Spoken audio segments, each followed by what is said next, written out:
All right, so let me ask you something.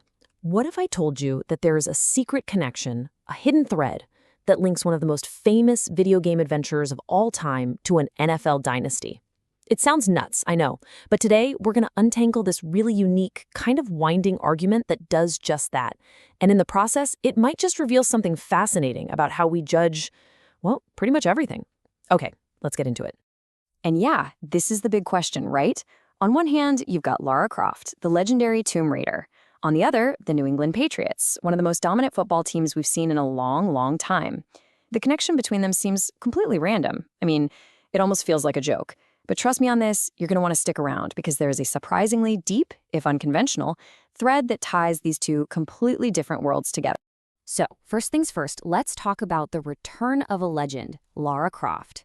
Amazon is bringing Tomb Raider back with a brand new series, and after a very, very long wait, we've finally got our first real taste of what they've been cooking up.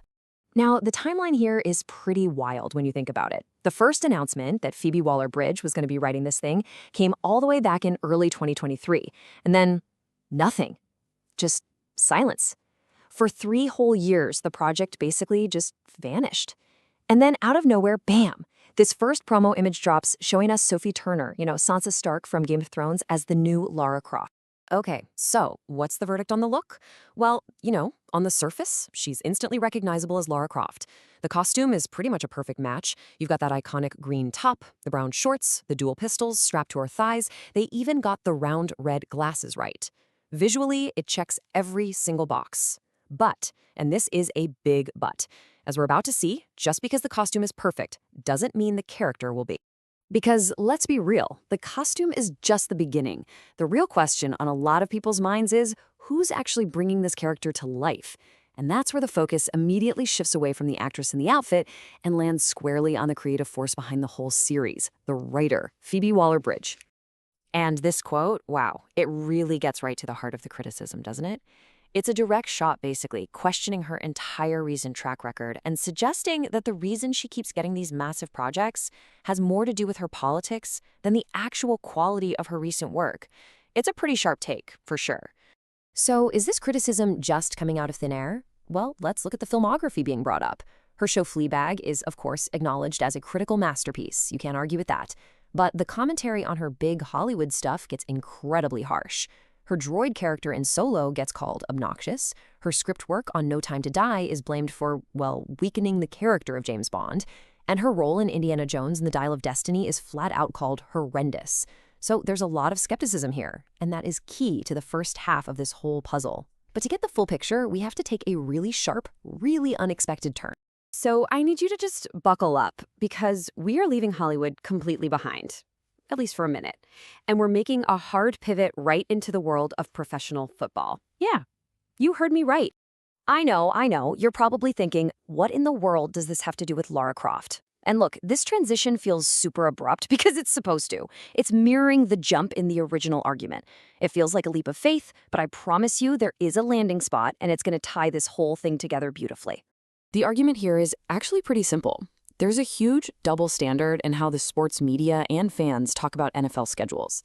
And it all boils down to this idea of rules for thee and not for me, especially when the team in question is the New England Patriots.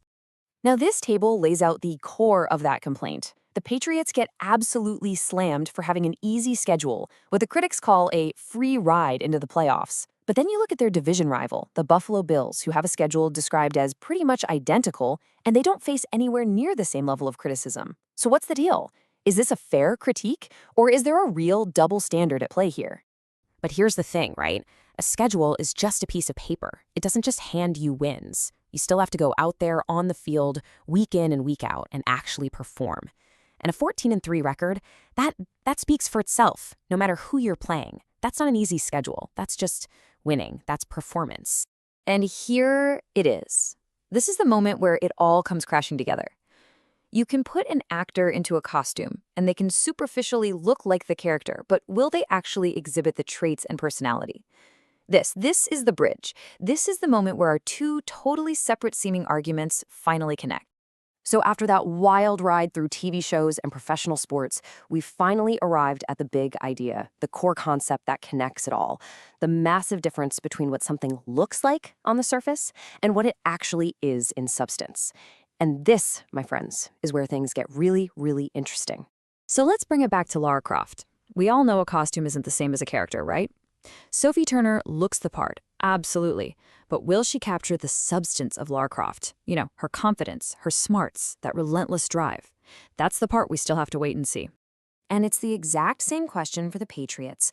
A schedule is just a list of teams on paper. The wins are what's real. The substance is the performance on the field, not what people think about the path they took to get there. The schedule is the costume, the victory is the character. And this is the whole thing, laid out perfectly.